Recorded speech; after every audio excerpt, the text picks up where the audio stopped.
For a limited time, $1 gets you full access to all the automotive industry news and content CBTNews.com has to offer. CBT News. Subscribe today.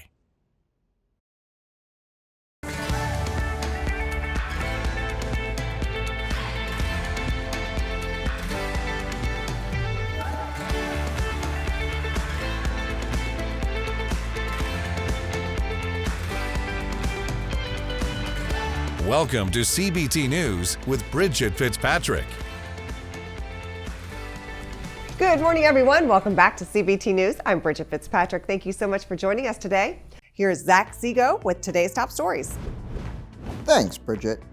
A new J.D. Power study suggests that lenders need to focus on customer retention to prevent additional losses in 2023.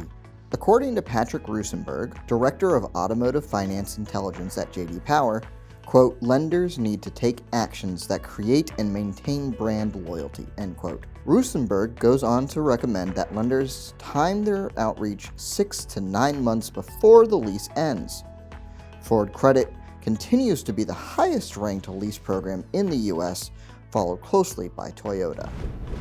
Only 3 months after failing to meet its end-of-year targets, Tesla has announced record-breaking first quarter production and delivery numbers. In January, the EV brand introduced price cuts across its lineup alongside its tax credit qualifications. Since then, the automaker has delivered 422,875 cars, beating sales forecast by almost 3,000 units. The company also announced it had built more than 440,000 new vehicles in Q1, roughly 35,000 more units than its previous best. On March 31st, the Treasury Department unveiled a new set of EV tax credit guidelines after several months of delays. The new rules require batteries to be assembled in the U.S. and add strict domestic sourcing rules for such materials and components. Several automakers, such as Tesla, have warned customers that the new standards could prevent previously qualifying vehicles from earning incentives. The new guidelines are expected to go into effect on April 17th, after which the Treasury will publish an updated list of qualifying vehicles. Hyundai and Kia have published impressive first quarter gains after breaking records in March. Hyundai's sales volume increased 27% last month, while Kia rose 20%. Both brands have reported sales improvements for 8 months in a row, the longest period on record. Kia reported its EV sales have improved 10% despite losing significant ground on its EV6. Average transaction prices for Hyundai and Kia were up $36,402 and $34,573, only slightly changed from the same period in 2022. Don't go anywhere. Coming up next is Martin Management Group President Chad Martin. We'll be right back. Delivering the news dealers count on for 10 years. Subscribe today and join thousands of other automotive professionals. CBT News, 10 years strong. Starting from a single Oldsmobile Cadillac dealership in 1985, Martin Management Group has since become one of the largest black-owned dealers in the country. With nearly 20 dealerships and service centers across the nation, the group recently acquired 3 additional stores within 4 months. On today's show, we're joined by Martin Management Group President Chad Martin to discuss the company's growth, and we'll also get his perspective on black representation in the industry. Check it out.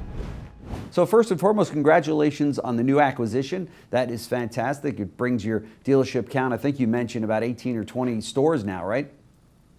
Yes, we're quite excited. It's been a big past, I think, 6 months. Wow. So we're excited. I think coming out of a crazy ride in 2020 to today, it's been a long road. I know for a lot of dealers. So we're pretty optimistic. That's right. That's right. Well, congratulations on that.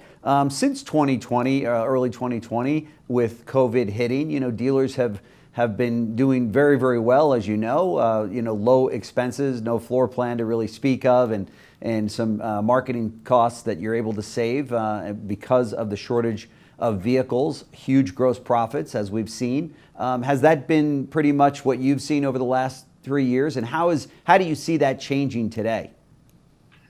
Yeah, I think that what a difference I would say even 6 months makes. Yeah. I agree with everything you said. Between starting in 2020, when interest rates were near zero, and when manufacturers cut back supply, no one really knowing what was happening for 2020, going into 2020, and what demand would even really look like.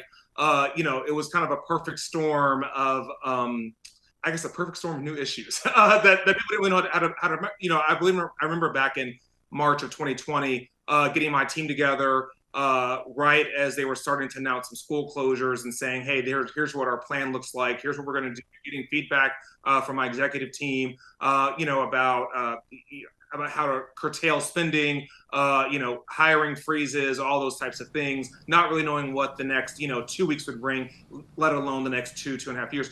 And so it was a completely different environment then. And then I think we came out, like a lot of dealers, you come out from much stronger. We came out with better processes, better procedures, obviously more, obviously healthier balance sheets like everybody else was coming out. Because profits were up substantially, and we, as you kind of indicated, we've decided to take the profits from the past 2.5, even extending back to 18 profits and reinvest in some large and small acquisitions and trying to obtain some more scale. But what we saw when inflation became a big issue in 2021, in 2022, was that the borrowing cost became substantially higher, obviously. For initially in 2022, no one really had any inventory. Demand was still pretty strong, and we still saw that really, really low day supply. Varying by manufacturer, we've seen a larger day supply kind of come into play in some manufacturers, and also overall in the industry. So we see a large day supply. That when you get that large day supply and you start to kind of marry that with these higher interest rates, suddenly floor plan expense isn't something that we're just that's kind of in the background. And yeah, it's a small expense, or maybe you get a credit depending on the manufacturer program. It's actually a real thing that everyone has to look at, and everyone has to really cognizant of. Similarly, when you're going out and getting these, working on dealership acquisitions, if you're talking about financing a dealership before, that really wasn't a thought. I mean, the rates were so low that it was easy to build a pro forma around that. Now you're thinking, do I want to use cash? Do I, how do I want to put myself in a position of where I can have a healthy cash flow of these acquisitions, even in a market where interest rates are substantially higher than what they were before. All right, be sure to watch this interview in its entirety right here at cbtnews.com. That wraps up our show for today, but we invite you to join us back here again tomorrow morning for all the latest news and trends impacting the retail automotive industry. And be sure to follow us on TikTok, LinkedIn, Facebook, and Twitter. I'm Bridget Fitzpatrick. Thanks for watching, and have a great day. CBT News, your #1 resource for auto industry news and content.